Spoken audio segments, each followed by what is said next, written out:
Good evening. Welcome to the big story. I'm Regina Lay. I'm Gretchen Ho. And I'm Shawn Yao. Tonight's big stories. After getting hopes up that he will attend tomorrow's Quad Committee hearing, former President Rodrigo Duterte sends word that he'll be missing it after all.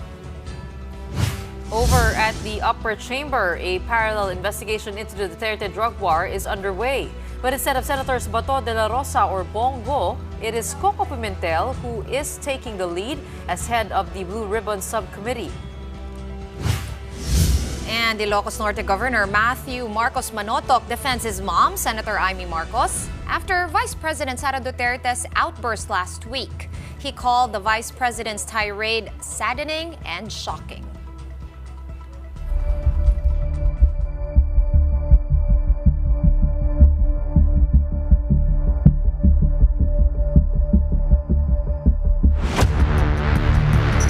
Former President Rodrigo Duterte will not be attending the House Quad Committee hearing tomorrow on the war on drugs after all.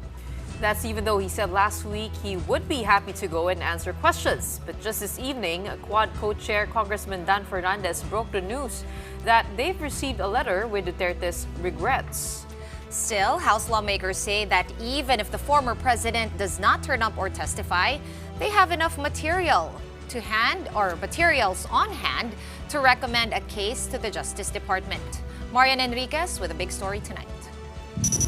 Former President Rodrigo Duterte will not be attending the House Quad Committee's hearing after all. Just 4 days ago, on the Gikan sa Masa para sa Masa program of his former legal advisor Sal Panelo, Duterte said he would be happy to attend if he were invited. Hindi ako aatras dyan, he said specifically. True enough, the committee sent him an invitation letter delivered by the PNP. But Quad co-chair Congressman Dan Fernandez told our sister program, Sa Totoo Lang, just this evening that they've already received a letter from the former president declining the invite. Kanina may na-receive kaming letter coming from the former president at he mentioned na unfortunately baka hindi siya makarating tomorrow. We received that letter but I'm going to read it pa rin mamaya. I think baka hindi natin alam, baka biglang dumating siya or what. Alam naman natin ang former president, lagi may mga ganong may mga ganong style yun. So let's still hope na makarating siya para at least maliwanagan yung lahat. Tomorrow is the first hearing after ex-police officer and former PCSO General Manager Ruina Garma's bombshell testimony, wherein she said it was Duterte himself who ordered the so-called Davao model to be replicated nationwide. She also said there was a reward system in place with cash incentives between 20,000 pesos up to 1 million pesos for killings. Garma is expected to share more information in tomorrow's hearing. Also expected to attend the hearing is ex-NAPOLCOM Commissioner Edelberto Leonardo, whom Garma said was the main implementer behind the war on drugs. Fernandez says even if Duterte does not show up or admit wrongdoing, they have enough material to recommend a case to the DOJ. Hindi na bago lahat yung mga pinag-uusapan namin sa Kongreso. Yun nga lamang, wala talaga nag-verify, walang nag-validate, at walang nag-affidavit at nagsalita under oath. Si Garma pa lamang ang gumawa nun. Yung sinasabi ni PRRD sa kanyang mga pronouncement were all true because it was mentioned or testified under oath by those resource persons which we have invited. When siya darating tomorrow, all those validation that had been manifested and testified by the resource persons, I think are good enough, para at least mai-recommenda namin to sa DOJ. Garma's testimony corroborates earlier statements made by Lieutenant Colonel Jovi Espenido. In addition, 2 inmates who spoke before the Quad Committee also claimed Duterte ordered the killing of 3 Chinese citizens convicted of drug charges inside a Davao City prison in August 2016. Quad Committee lead chair Congressman Ace Barber says they will afford the former president due courtesy if he does turn up. We will afford him the courtesy due to a former president. Alam niyo naman dito sa Quadcom, nire-respeto naman natin yung rights ng ating mga resource persons at ng ating mga witnesses. Taliwas diyan sa iniisip ng iba sa pagbabati ko sa amin na we do not daw respect the individual rights of our witnesses as well as our resource person. Arbors has also proposed that the House and Senate do a joint probe into the drug war. I think mas malawak, mas komprehensibo, at siyempre mas maraming mga intelligent questions na maitatanong ang mga membro nitong committee ito. But in a text message, Senate President Cheese Escudero hinted that this may not be possible under existing rules. During a press conference earlier, the Quad was also asked what they would do if Duterte does show up and refuses to take the oath, as his daughter Vice President Sara did. Palagay ko yung katanong kanina, palagay ko mas civil si former president kaysa kay Vice President. Palagay ko, magte-take ng oath yan. Mas civil siya eh. For News 5, Marian Enriquez, we are One News. And over in the Senate, it is Minority Leader Coco Pimentel who will be leading their investigation into the war on drugs. Senate President Cheese Escudero had initially tasked the Blue Ribbon Committee to do it. But he told radio station DZBB that since Blue Ribbon Chair Senator Pia Cayetano will be busy being a re-electionist, they decided to form a subcommittee instead. This subcommittee will be chaired by Senator Pimentel. Escudero pointed out that per Senate rules, only the Blue Ribbon Committee can launch an investigation motu proprio or at its initiative while the chamber is in recess. In an interview on our sister program Storycon, Pimentel said he won't be forcing Senators Bongo and Bato de la Rosa to answer questions. They are not resource persons, they are members of the committee. So they will be given time to ask questions, pero sa interaction namin, as chairman, pwede ako tanong sa kanila, pero hindi sila force sumagot. Pwede nila sagutin, pwede rin nila hindi sagutin. I will not be questioning them, actually. Actually, mangyayari ganito. I will be giving time sa lahat ng members for them to ask questions, for them to deliver statements. Pimentel says they will have to fast-track the hearings and will likely kick off next week since they also have to tackle the national budget. He added that they will focus on the killings during Rodrigo Duterte's presidency and not on allegations from as far back as when he was mayor of Davao City. Concentrate kami sa war on drugs ng Duterte presidency.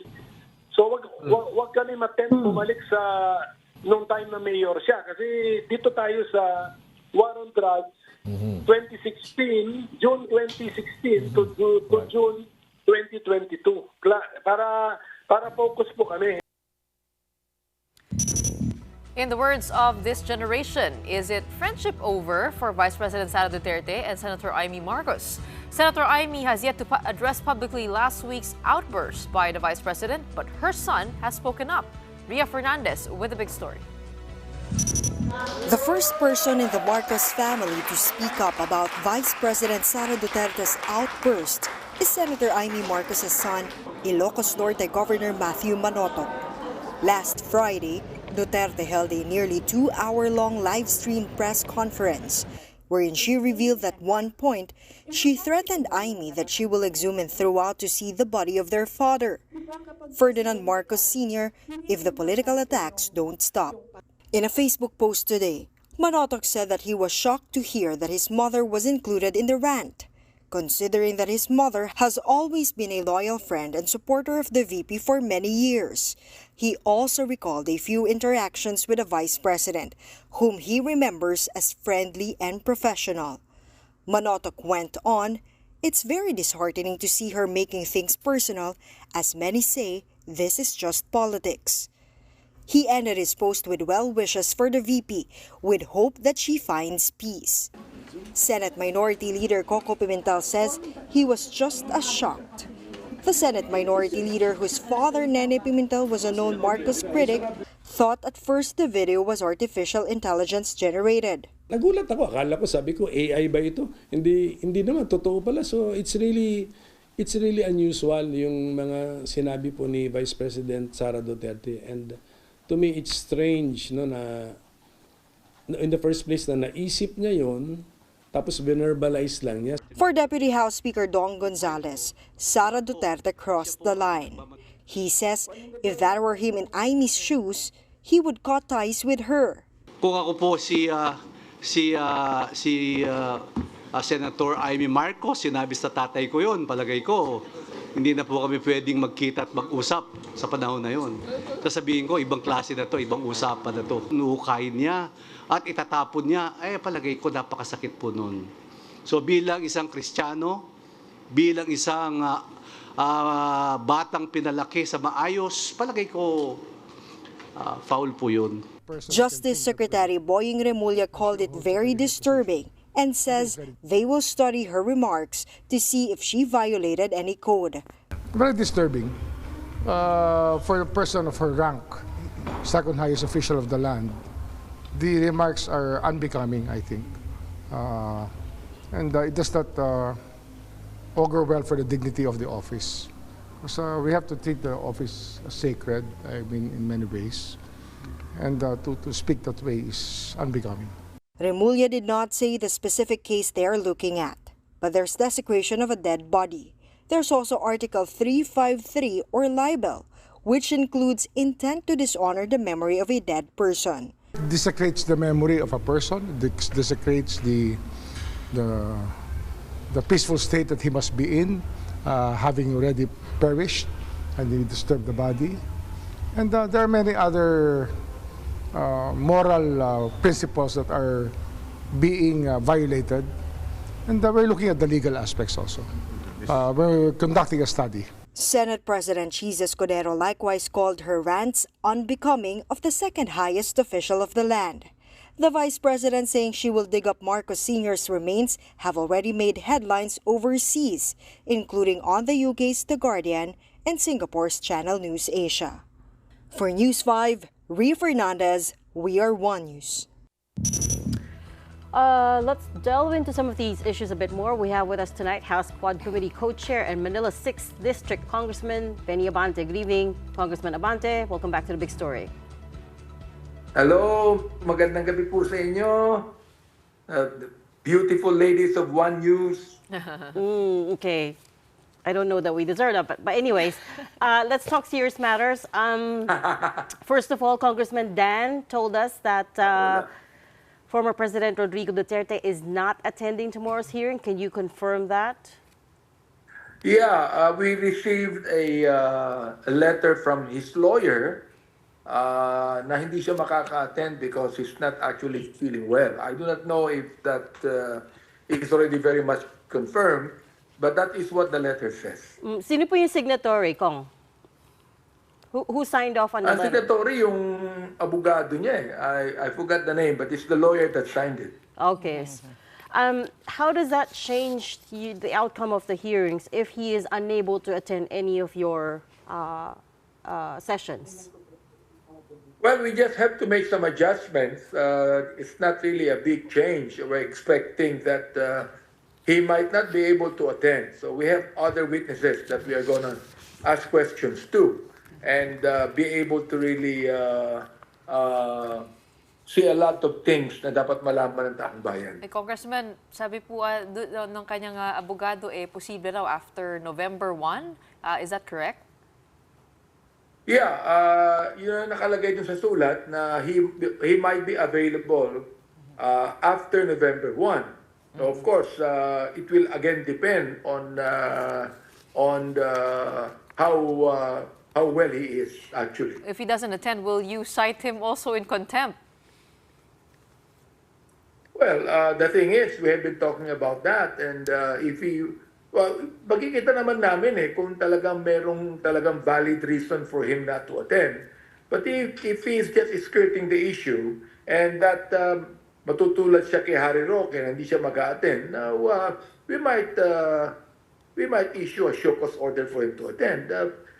Although we actually respect him to be the former president, yet he has to remember that he is now a private citizen. Okay. Correct me if I'm wrong, Congressman Abante, but wala naman pong subpoena for the former president. Instead, there is just a standing invitation. Can you confirm? na ganun nga po? And is there... Walang subpoena. It's just standing invitation, yes. Okay, so are you planning to issue a subpoena to guarantee that his attendance in future hearings? Kasi hindi naman po pwede magkaroon ng contempt citation kapag walang subpoena, right? Well, the thing is, we are going to look at the reason. If there's a valid reason why, there's no need for us to issue a subpoena. How will we know his reason is valid, though, Cong? I mean, if he says he's feeling unwell, how do we verify that? Will we say... For example, like he's not feeling well, for example, like he might go to the hospital or a doctor said, meron namang medical certificate yan that he can attend. That's a valid reason. That's a valid reason. So we would ask for a medical certificate then as proof? Yes, in fact, we're going to really, yung bang give him all the respect and the cordiality that we should, because he's the former president. He's not just any ordinary witness we're going to call it. Well, there was a proposal to bring the hearings to Davao. Matutuloy po ba yung ganong proposal? We are actually thinking about that. Para lang maka-attend na siya. Hindi siya maka-attend because he still has to travel to Manila. We might as well go to Davao so he could be able to come and attend. But worst case scenario, Kong Benny, if, for example, he fails to show up in any of the succeeding hearings after November 1, are you prepared, or is the Quadcom prepared, to just finish and wrap up the hearings without the attendance of the former president? Well, we are prepared to wrap up the hearings as long as we are finished with every investigation we're going to do. Well, speaking of resource persons, one person that we're hearing that will attend tomorrow's hearings is NAPOLCOM Commissioner or former NAPOLCOM Commissioner Edilberto Leonardo. Is that correct? And has he given a sworn statement? Well, we're still waiting for his sworn statement. I do not know if he still would be willing to do that. But Colonel Garma will be attending, Colonel Espinido will be attending, Colonel Patay will be attending, Colonel Marcos will be attending. So, andun lahat andun lahat yung mga dating mga tao ni former president. They'll all be attending, including the loved ones of the victims. They'll be there. So no confirmation yet from Edilberto Leonardo?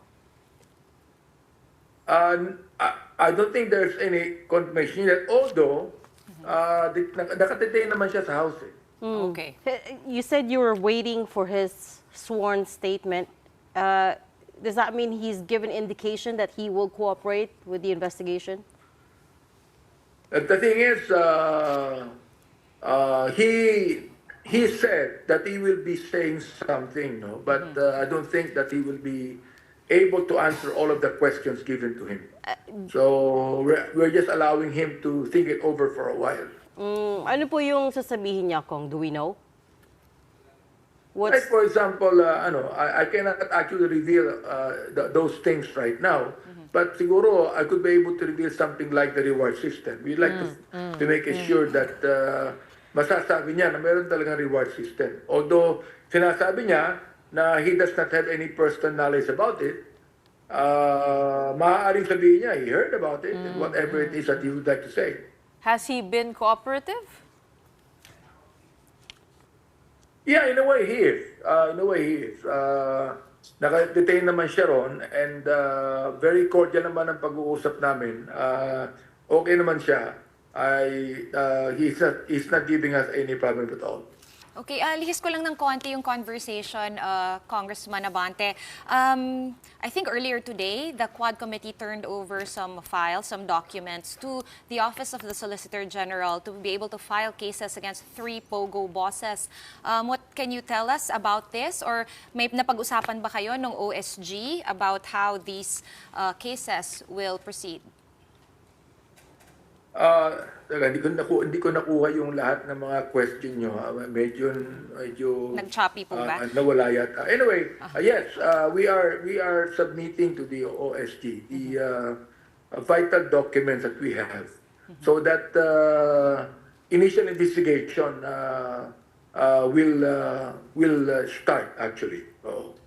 Okay. Okay, sabi po ng Kongreso that you have enough material already to recommend a case build-up to the Department of Justice. At this point, do you see the hearings concluding soon, or do we still have a lot to reveal in the upcoming days? And also, will the Vice President's name come up? Because he did mention, or she did mention in the press conference, na nababalitaan niya na hindi pa nababanggit yung pangalan niya, pero maaaring mabanggit na at gustong idawit ang kanyang pangalan. Well, in a way, we're able to see a silver lining on this. No, I'm not yet sure if we could be able to wrap up the hearing anytime soon. But I can assure everyone that we are going to finish this hearing, no? As long as we have all the investigations, the documents, the witnesses that we are going to talk to. Do you guys have a... Kasi tatlo yan eh. Oo nga eh. We have the EJK, we have the POGO, we have the drugs, no? So, marami ba pag-uusapan dyan actually? Yeah, and do you guys have a rough deadline or goal on when this committee report can be wrapped up? No, we do not have a deadline actually. We're just looking into the investigations being done. No? Kasi, ang nangyayari, kapag kami nagkakaroon ng hearing, may mga lumalabas pa eh. In fact, meron pang ilan na nagpapasabing, imbitahan mo to o imbitahan mo ako to, say something about it, whatever. Meron pa mga lumalabas eh. So, we do not know. We're not setting the date for us to be able to wrap up the investigations. Speaking of the Vice President, Congressman Abante, I watched a press conference earlier by the Quad Committee, and you guys were all outraged by her outburst on Friday, right? Most of you guys were suggesting that she seek professional help. Pero I just wanted to point out as well that this kind of, what do you call it, unfiltered stream of consciousness ramblings was initially made famous by her father, right? Her father was famous for his late night press conferences where he would attack his political enemies. But back then, nobody said anything. So I'm just wondering, what is different? This time around, everybody's criticizing her. So what's different between the father and the daughter? I think that the father is more civil and respectful, no? But not the daughter. Yan lang ang masasabi ko. I believe that the father, the former president, is more respectful, especially when you begin to say something about the dead, no? I think that there ought to be proper respect for that. Pero si Vice President Sara, hindi ko alam ang nangyari. I'm even surprised that she could be able to being the Vice President, but being a lady as well. Well, the former president did call God stupid. Wasn't that outrageous as well? He called a lot of people a lot of names. I remember he called people morons, he called them stupid, he called the former President Barack Obama a son of a, something I can't repeat on air. As well as a lot of words that we can repeat on air. He was the one who pushed the boundaries of what's acceptable to be said publicly, right? So, yeah, I'm just trying to understand. You actually cannot, how do you call this? You actually cannot trust a very angry and hateful person, for that matter. Okay. I just want to clarify one statement you made. I think, Cong Benny, you said that these hearings are also in aid of prosecution, which is clearly what a lot of people are thinking, but also not one of the functions of Congress. What do you have to say about that? Well, I know that some people perhaps didn't understand what I'm trying to say, but the thing is this, no? In our Quadcom hearings, siguro ako lang magsasabi nito, no? It's not only in aid of legislation. In fact, we are prepared to be able to amend some laws and to be able to file some bills, no? About 10 to 15 of them, no? Pero ito rin would be in aid of prosecution. Not because we can prosecute, because we cannot. But we can recommend to the DOJ, the Solicitor General, to the NBI, you ought to start the investigation because we have the documents already. So we might not be able to prosecute, but needless to say, it is actually an aid of prosecution too. And what laws are you looking at? Speaking of in aid of legislation, what laws are you looking at amending? We have already filed 2 bills, making the EJK a heinous crime. And secondly, we filed a bill totally banning Pogo. And we are also looking into filing a bill about the espionage bill. And perhaps we would like the death penalty to be back among our legislations. And of course, we will look into some amendments that we're going to make as far as the Bureau of Immigration is concerned, because I think the people should know that you can get visa not only in the Bureau of Immigration, you can get visa from the economic zones, you can get visa from the DFA, and dami. And it's not even centralized. The PI does not even know how many visas have been actually given to people.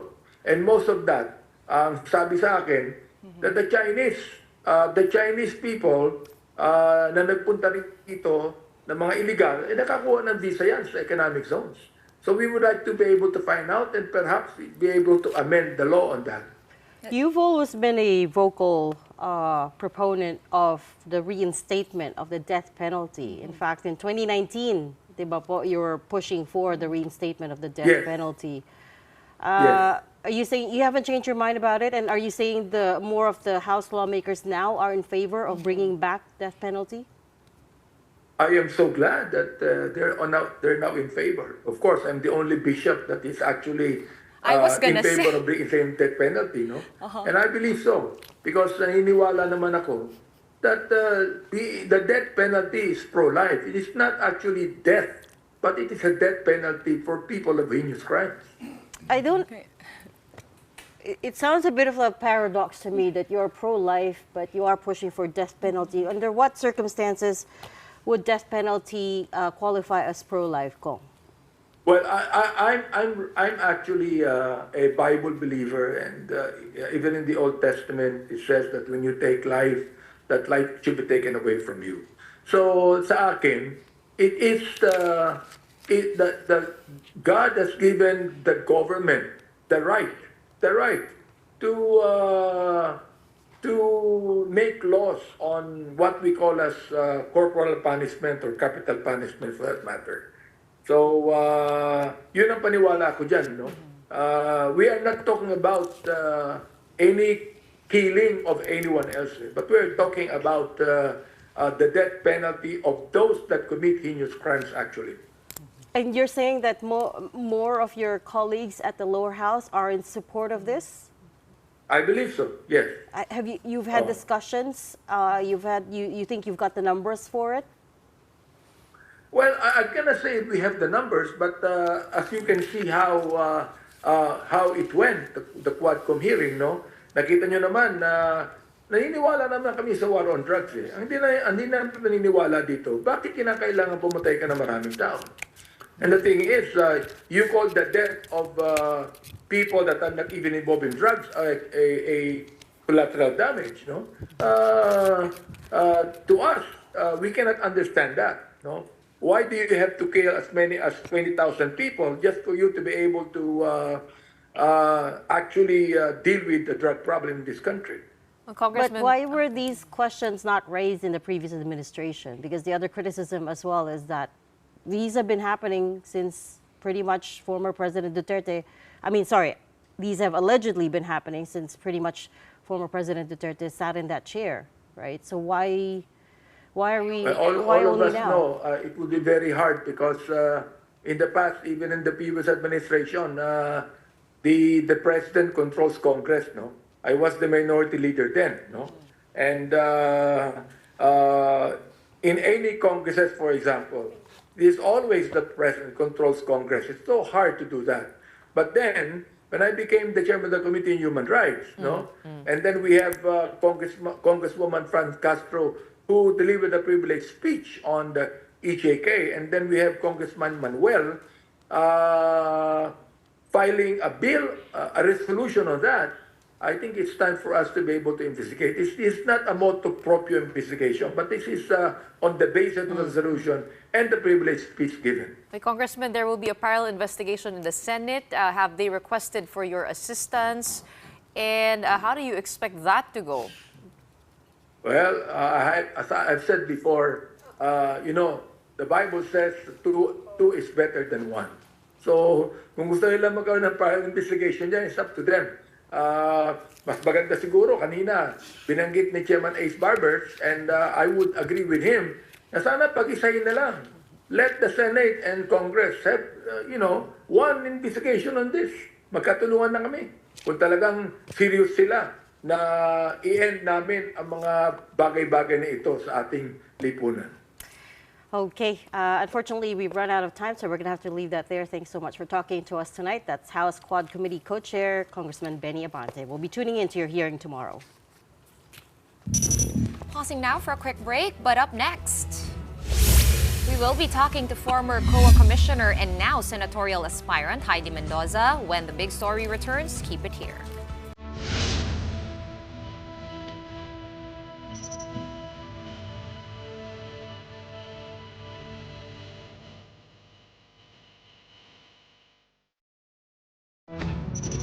And you're back on the big story here on One News. It is now up to Senator Grace Poe, who chairs the Senate Finance Committee, whether they will ask Vice President Sara Duterte to attend their deliberations on the OVP budget. Now, that's according to Senate President Cheese Escudero, who pointed out that Poe is the budget sponsor for the OVP. VP Duterte had previously indicated her willingness to participate in the deliberations at the upper chamber. Still, the last time Duterte participated in a Senate Finance Committee hearing back in August, she ended up in a heated exchange with Senator Risa Hontiveros, whom she accused of politicizing her budget. Her OVP budget currently stands at 733 million pesos, roughly in line with that of her predecessor, Leni Robredo. Our second guest tonight is someone who knows a lot about public funds, having worked with the Commission on Audit. Former COA Commissioner and now senatorial aspirant Heidi Mendoza joins us on The Big Story tonight. Welcome to the show.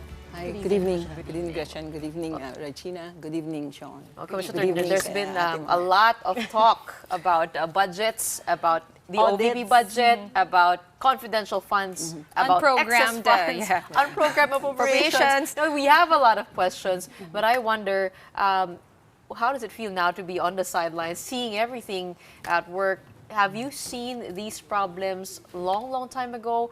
And speaking of a long time ago, I believe back during your term with COA in 2015 was when the joint circular on intelligence funds was created. Issued, yeah. So tell us all about first your thoughts on what's been happening in the public arena, and the second one on the joint circular. Okay, what's been happening in terms of the budget?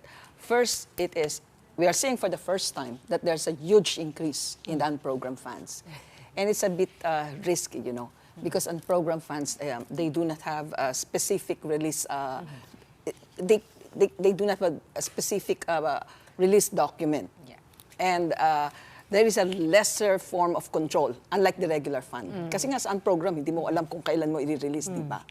And may isa pa rin nakakabagder dito, and that is yung niligay nila doon sa general appropriations na dati-dati kasi, pwede ka lang maglipat sa unprogrammed funds kapag meron kang tinatawag na untapped revenue. Ibig sabihin, meron kang naisip na kakaibang pwedeng pagkunan ng pera, pero hindi mo na isama dati. So you can include that. Pwede rin na proceeds of a foreign borrowing, or savings. And then, ngayon may dinagdag sila. You're talking about the fourth provision, yung number 4. Tinatawag nilang, ang tatawag nila yung funds, yung sinasabi na lang idle funds, di ba? So ito yung mga medyo nakakakaba. Dahil pag nakita natin, medyo malayo na yung itsura ng tinatawag nating National Expenditure Program na sinabmit ng Presidente vis-a-vis yung inapprove ng Kongreso.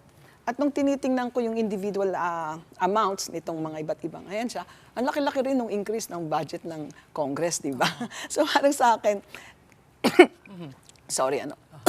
So ito yung parang problema. Kasi dapat yung presidente nagtutulak ng budget. Ikaw ang nagde-drive ng agenda, di ba? Ikaw ang nagsiset ng national development agenda, di ba? So dapat, control mo yung budget kahit papano. By the time pumunta sa Kongreso yan. Pag nakita mo medyo malayo na yung itsura ng budget na pinropose mo, vis-a-vis yung na-approve na, yung pinag-uusapan during the deliberation, dapat meron kang ginagawa para dyan, di ba? At lalong-lalo na kapag nakikita mo na maraming inililipat sa program, tapos lumalaki yung budget ng Kongreso. Pag tinignan niyo yung increase ng bawat offices for 2024, huge increase ang budget ng Congress, no? And second, ang mahalaga dito, hindi ito nakikita ng mga tao, ng mga ordinaryong tao. So that is exactly how I feel, di ba? Nakikita nyo kasi lahat naiintindihan ninyo. Ako na-alarm ako. Sabi ko, teka, first time ako nakakakita na ang laki na ng diferensya nung NEP at nung GAA, ano? And then, palaki din ang unprogrammed funds. And then, palaki ang budget nung, ang tawag namin Yung confidential funds po, at saka intelligence funds, gano'n na ba kalaki yun o talagang nagballoon din? Nagballoon yung Confi and Intel funds, hindi lang yon. Ito yung tinatawag natin na yung allocation ng Confi funds kung sino-sino na yung nabigyan, di ba? Remember when we drafted the guidelines, the Joint Circular 2015-1, we're looking at, sabihin natin, judicious allocation of confidential funds. Remember, the difference is, kung intelligence, ito yung mga military practitioners. Yung confidential for civilian, right? Nakita natin, yung previous na Office of the Vice President, walang confidential funds. At eto may confidential funds. Kanina nabanggit mo, ano yung pakiramdam mo? Sorry ha. It's okay, Okay, Commissioner. go ahead. That's Some why water. you can have some water. Para nauubo po kayo Sa mga pangyayari. nakikita ninyo yung mga... So, ang una kasi nating napuna dyan ay hindi natin pwedeng totally alsan ng responsibilidad ng Office of the President. Remember sila yung unang nagbigay ng budget dyan? Noong Diba, 20... nag-transmit sila ng mga nag-transfer 110 sila. million to the OVP. Yes. And Is we're that saying... constitutional? Kasi nagkaroon ng debate doon at that time, pero parang sa dami nang nagyayari siguro na Wala, nakaligtaan hindi na. nakita, di ba? Pero we're saying, kung noon pa lang nasolusyonan na yon, wala tayong problema ngayon, di ba? That's why a lot of times sasabihin, bakit natin pinupukpok yung OVP? When in fact, may problema din yung nag-transfer. Kasi wala siyang particular source, di ba? It-transfer siya from special fund, from the budget of the Office of the President. And we know very well na kami noon, na nag-audit kami, pag ino-audit namin ang Confi and Intel, kailangan yan very specific ang source. Meaning to say, meron ka talagang amount na nakalagay doon sa GIA. Remember, pinagtalunan niya na ito ba ay zero, itong line item na ito, remember, that's it, no? So, pag tinignan natin, itong nakikita natin ngayon, offshoot yan nung nakaraang di ba? So, hindi natin pwedeng bugbugin ng husto yung OVP. Dahil pinayagan niya ng OP, siya nag-transfer ng pera. On the other hand, when it comes to utilization and accounting and reporting, hindi naman natin pwedeng idamay ang presidente, di ba? Kasi ang gumamit ay Office of the Vice President. How satisfactory? Kasi ngayon pinag-uusapan na yung in fact, nung Friday, in-interview po namin si Representative Joel Chua, siya po yung head ng committee hearing na nagdadissect sa OVP budget. Tinanong ko sa kanya, bakit hindi nalang hantayin matapos yung COA audit bago natin pag-usapan to? Sabi niya matagal daw. Kasi di ba may notice of disallowance na. Ano po yung view niyo as a previous COA commissioner? On this process, ano pa dapat magyari? Kapag may notice of disallowance, sapat bang hantayin? Or sapat na ba sabihin, bago pa masettle ng COA at saka ng agency, at pwede na ba nating kilatisin? Pag hindi sinagot, ano mangyayari? Pwede ba itaas ko ng konti, ilagay natin sa tamang konteksto? Sure. Unang-una, ang magandang tingnan natin dyan ay ano ba yung nangyayari sa kasalukuyan? Ang biro ko nga ito kung tutuusin, satisfied ako doon sa nangyayaring palitan ng kuro-kuro, sa nangyayaring exchange of information. Ang tanong ko lang, bakit ang basa ng mamamayan dito at ang basa ng Office of the Vice President ay parang it's political, it's harassment, di ba? When in fact, it is an exercise of legislative power, which is the scrutiny of the budget. And we can say that this is the time when we are seeing the display of the allocation of powers between the executive and the legislative, di ba? The legislative sa kanila yung power of the purse, di ba? Pero ang nakakalungkot din doon, kitang-kita din natin yung tinatawag nating weakening of the institutions. When you have no less than the Office of the Vice President, answering in that manner to questions being asked by the chair of the Appropriations Committee, hindi naman ito personal di ba? You are answering, you're making that answer as the head, the representative of the office you represent. On the other hand, kung yung chair naman ng appropriations ang kausap mo, she is representing, di ba, an office or an institution. So natin nakikita yung kawalan ng respeto. Pangatlo, at ito yung isa ko pang gustong ipunto. Kung hindi dumating yung Office of the Vice President, yung mismong Vice President, hindi rin dumating yung tao niya.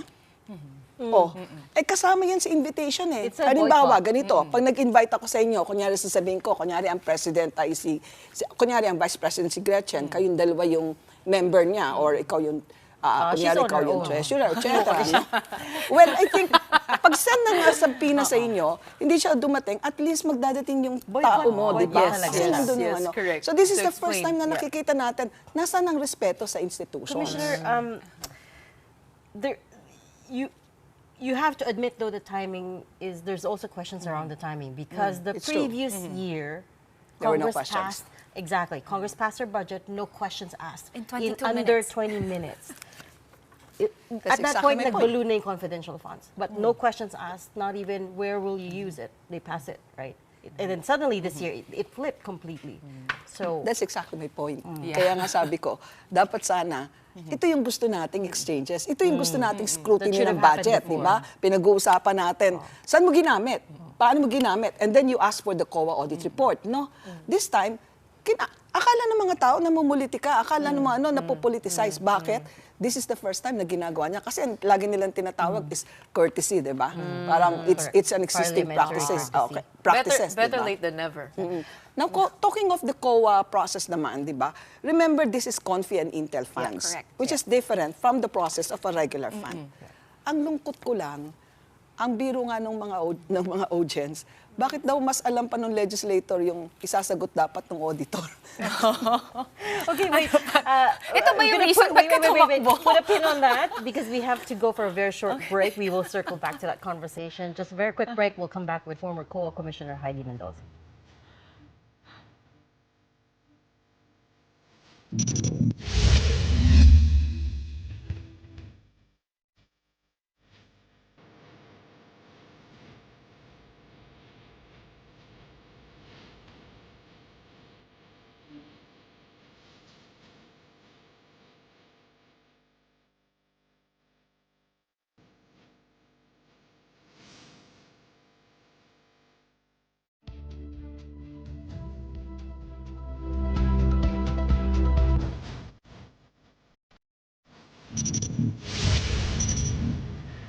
Welcome back. You're also watching Big Story here on One News. Still with us, former COA Commissioner and now senatorial aspirant Heidi Mendoza. Okay. Commissioner Mendoza, we were talking during the break, no, na parang, paano nga ba talaga i-audit itong confidential intelligence funds? Kasi by their very nature, they're confidential and used for intelligence. So, paano ba mag-liquidate once and for all? Ano ba yung rules? Okay, under the Joint Circular 2015-1, it is as simple as yung tawag nga natin na certification audit.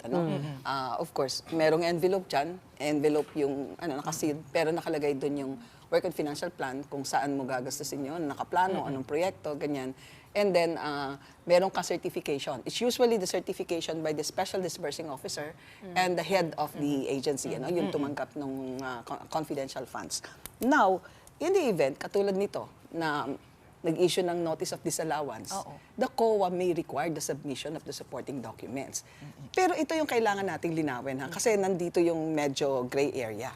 Hindi yung Confi and Intelligence Audit Unit ang magko-conduct ng audit. Okay. So it's a different kind of audit. Kumbaga, nakita mo na ngayon under the guidelines, tama yung ginawa nila. Na-submit yung documents, may certification, and that's it. Pero nag-iba yung situation di ba? Ni-review mo and you are not convinced, and therefore you can now ask for the submission of the documents. True naman, sasabihin mo, hindi naman namin pwedeng gawin yan kasi nga, ikaw yung Confi and Intel Audit Unit. However, the Commission on Audit is the supreme audit institution. And as such, nothing prevents the Commission on Audit, specifically the chairperson, to order the creation of a fraud audit committee that will, or a fraud audit team that will look into the audit of We this. we don't have that currently. Wala pang iniutos. Hindi pwedeng silang magano kasi nga liquidation yun at saka yun yung unit nila, yun lang ang functions nila, no. Now, there should be an in-depth audit para makita talaga. Pag sinabi natin na in-depth audit, ano yung titingnan natin? May mga red flags eh. Tayo mga auditor, meron tayo sinasabi, kahit mga investigator, tinatawag natin, follow the money. Right. Ang biro ko nga nun, kung 11 days mo nagastos yan, may surveillance ka na, meron ka pang rental of safe offices. Safe houses. Oo. Meron ka pang reward to asset and other informant, di ba? Sabi ko, you can hardly do that in 11 days. Diba? I mean, common sense. Even Yes, yes, even In if 11 nationwide, days, you cannot do that. even if it's nationwide, It's which not is the reasonable. argument of no, the you cannot. OVP. You cannot. What if, like, parang kumbaga naka-bulk lang yung, let's say, nag-assign siya ng payment day or payment week or payment na 2 weeks, kaya ganun lang yung time Sabay-sabay. frame na na-disburse? Di ba may mga kumpanya kasing ganun, o yung check pick up, ganito lang pwede, itong oras lang, itong araw lang. May process yung surveillance eh. Are you telling me na, eto yun ano, for you to be able to give a significant amount of reward, that means more or less, the price of information is commensurate. The value of information is commensurate, right? Are we saying that in 11 days we can get that information in that short amount of time? Eh, di ba? Nagtatago ka pa ng informant mo dyan, mag-house ka pa dun sa ano, di ba? Pangalawa, ang nakakapag-ano kasi nito, dapat kasi meron niyang plan eh. At i-compare mo yung plan. Because what you're saying is right. Paano kung sabay-sabay mo siyang biniraan, etc. Di ba? So you have to compare. Asan yung security plan mo? Di ba? Yun. Asan yung project? Asan yung ano yung information? Di ba? Which is exactly the point of the auditor naman. Sabi nila, hindi na-establish yung kahalagahan ng information kung bakit mo binayaran ng reward yung Is asset. there a national agency that has oversight over the security plan that you're talking about? Because I kind of read the start of the joint circular, and there is the GCG, or the Governance For Commission for corporation. GOCCs, which is the Central Advisory Monitoring and Oversight Body. Meron bang ganun? Yung ba yun? Hindi yan. That is for the corporation. Iba ito. For GOCC. For local governments, it's DILG, di ba? So For they're local supposed government. to audit where all of these confi and intelligence funds Hindi goes sila to? mag-audit. No, hindi sila mag-audit. Or at least Ang have alamin lang nila yung oversight. security. Yeah. Yes, Yung plan. yes, meron. Kasi pag liquidation, they should be given a copy. Ang ano lang dito ay dapat may tumitingin ng overall security plan, 'di ba? Kunyari Office of the Vice President, which is a bit weird, 'di ba? Kasi kung Office of the Vice President, anong klaseng security ang paggagamitan mo, 'di ba? Yun nga yung tinatanong namin, 'di ba? And the other thing is, do they have the competence to use this fund? 'Di ba ang gagamitin din nila military? Tama ako, or the PNP, police. 'di ba? Or the intelligence. Bakit hindi na lang sa kanila ibaba? Commissioner, can you explain to us how significant how significant is it that she was issued a notice of disallowance? Because I looked into it, and former Vice President Leni Robredo at one point also got a notice of disallowance. I think that Medyo common naman. It's what you fairly get is, common, right? What you get is an audit observation memorandum, I think. Yeah. AOM. Now, That comes before Pero the may- disallowance. pero kunyari may nag-audit ka, may financial implication. So mag-i-issue ka ng notice of disallowance. Before that, kung hindi ka pa sigurado, for example, nag-travel si Gretchen, wala siyang certificate of appearance. Sabi ko, ay, disallow ko to. Ibig sabihin, hindi ko pwedeng i-take up sa libro. Kasi may duda pa ako kung nag-travel talaga si Gretchen. So that will be a notice of suspension. Kapag sinabi kong, Gretchen, mag-submit ka sa akin ng in X number of days, 30 days, at kailangan makita ko kung nag-travel ka talaga. Then si Gretchen nagbigay sa akin ng resibo ng biyahe, may certification na certificate of appearance. Yeah. Ililift ko ngayon yung notice of disallowance. But I mean to say, give us a sense of how careful auditors are. Is it just one person deciding on the AOM? No. Is it a whole team? It's the whole team. And It's how the whole long team. do they take? Do they deliberate it extensively? Do they take one look at it and said, oh, kulang, AOM na yan? No. There is a process na ginagawa. Diba? As I've said, if you feel like may monetary implications ito, and then hindi mo na i-submit within the required time, remember bago mag-mature ang notice of suspension to a disallowance, you have 60 days. So, ang ibig sabihin nito, hindi ito pwedeng sabihin na walang kwenta yan, hindi lang kami nakapag-submit ng resibo. Wrong. Kasi tapos na yun di ba? Binigyan ka na ng pagkakataong mag-issue ng resibo or whatever kung anong gusto mong i-issue. And the very fact that it matured into a disallowance, ibig sabihin, hindi mo na i-submit yung dokumento, Late di ka ba? pa ng 60 days Paano po mag-submit. maaaring mangyari? Okay. Kapag hindi po na ipaliwanag, saan napunta? Okay, yung notice of disallowance, may kasama yung tinatawag natin na order na i-refund. Pero gaya ng tinatawag nating mayroon tayong due process, di ba? We have a due process. And part of the due process is, pwede kang mag-appeal. Yung appeal mo, sasabihin mo kunyari na mukhang hindi tama ang appreciation ng audit team. Pero hindi mo na pwedeng sabihin, hindi ako nag-submit. Ito yung dokumento. Tapos na yun right? So, ikaw na lang, questionin mo, hindi tama ang appreciation ng auditor. Pwede mong ilabas dyan yung the auditor has no capacity or competence to audit intelligence matters. Tinuturuan ko na ng isasagot. We appreciate it. So yan, and it will go up doon sa tinatawag nating commission proper. Pwede bang kasuhan? Pwede na. In fact, nung panahon namin, meron kaming working relationship with the Office of the Ombudsman. Basta nakapag-issue na ng ND, hindi na hinihintay yung issuance ng notice of finality. Nagkakaso na kaagad ang Office of the Ombudsman. So, which means they have to pay back the money. Dapat. Pero yun nga, which is another, ibang nobela pa yun, yung ibabalik yung pera. Kasi yun yung pinag-uusapan natin. Wait, sorry, we're running out of time, but we have to segue to your candidacy. Yun nga itatanong ko, sorry, is go ahead. all of this the reason why you decided to run? Or just a part of it? But just to put the context, she is a whistleblower, former whistleblower. Back in 2011, if I'm correct, as COA commissioner, you revealed financial irregularities in the armed forces of the Philippines Yung mga controller, with tens Garcia, of millions those of pesos handed out as send-off money, implicating Major General Carlos Garcia, an Army comptroller. So, mabalik lang natin doon. Yun po ang kasaysayan ni Ms. Heidi. Siyempre, ang tanda ko na kasi sobrang familiar ako with that. No? Kaya kilala ko si Commissioner Mendoza. So is that going to be your platform, Commissioner? Budget auditing. Among the many. Well, siguro yun, yung, di ba, binanggit nga, yung team kadiliman and team kasamaan. Parang ako, wala bang magsasabi na merong team pag-asa o merong team kaliwanagan, di ba? And second, alam mo, napaka-passionate ko dyan sa pagdating sa public service na yan. And most of the time, lagi kong kausap yung mga tao sa bureaucracy. Kahit mga auditors, parati kong kausap yung mga yan. I mean, you belong 27 years ako sa COA, di ba? So you hear them say, naku ma'am, ano ba yan, paano na ba, etc. Tapos makikita mo, kinukonsulta ka rin. Uy, ipapasa na yung, yung State Audit Code of the Philippines. Ipapasa na yung procurement law. And then tatanungin mo, anong nangyari? Hindi gumagalaw kasi ang chair ng committee, si so and so. And ako parang, Diyos ko, Panginoon ko, on matters like this na napaka-sensitive, ang may hawak, hindi nakapag-aral ng college. Commissioner, ito yung gusto ko itanong pang isa Suma total, all in all, in general, nakukulangan ba kayo sa pag-audit ng ating state funds? Nakukulangan ako sa tapang at nakukulangan ako sa pagposisyon sa tamang panahon. May nagsabi po kasi sa akin na pagkatapos mag-audit ng COA, hindi naman silang in charge na. Kumbaga nandyan yung reports. Nire-report nila yung It's up to the government to do what Sino they ba ang want. dapat magpaingay para mapansin ng taong bayan na may irregularities sa isang banda?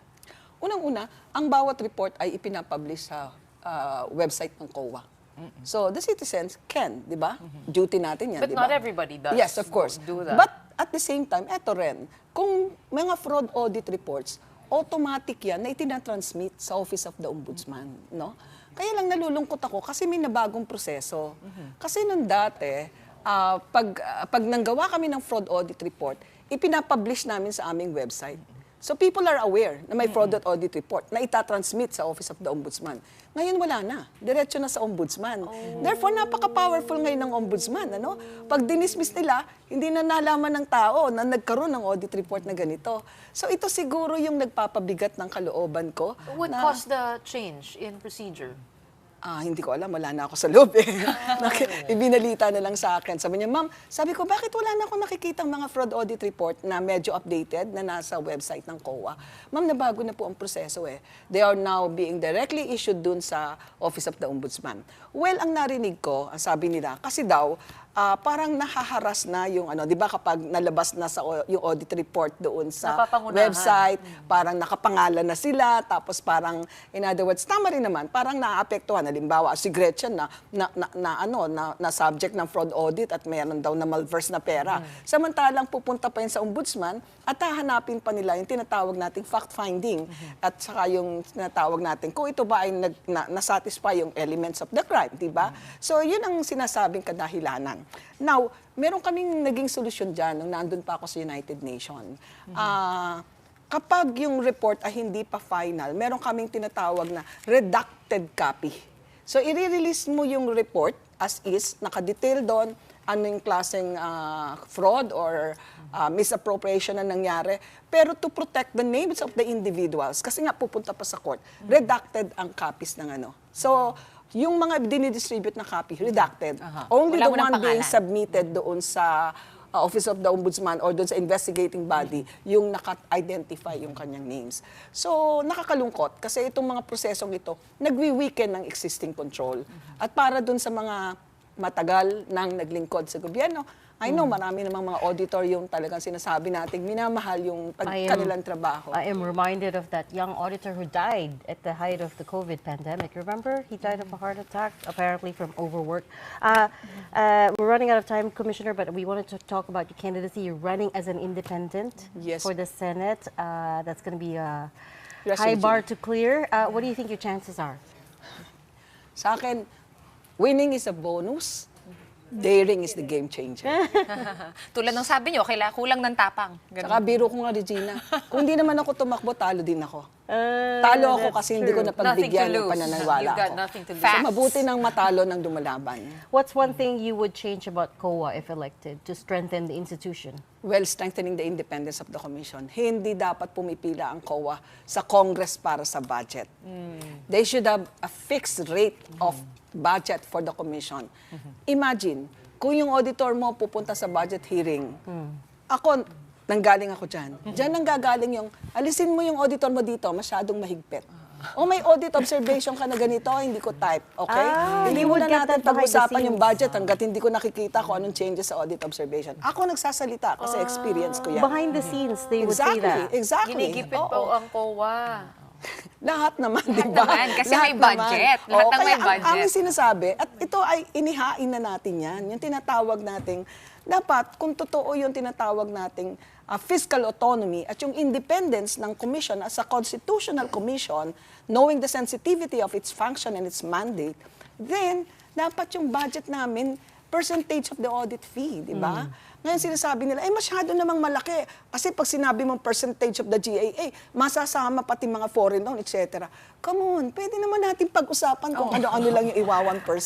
But honestly, alam mo ang feedback sa akin, may mga congressman daw na talagang ayaw nilang gawin yan. Kasi wala silang pagkakataong papilahin yung COA at sabihin ko anong gusto nila. Maybe next time we'll name and shame them. But looks like there should be a part 2 to this. There should be a part 2. We're gonna have you come back to our part 2 of ang dami ko natutunan tonight. Baka lalo tayong hindi manalo. How to strengthen COA. Well, props to you for daring and being brave about it. And she is a senatorial aspirant for the upcoming midterms, running on Running as an independent. Anti-corruption platform. Not just in these elections, but her whole life, I believe so. Thank you so much for joining us. We hope to have you again. Former COA Commissioner, now senatorial aspirant, Heidi Mendoza.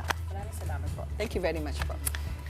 And as we have been saying, kanina po kaming walang oras, so that's it for the big story tonight. We are One News, all sides, all the time. Thanks for tuning in. Have a good night.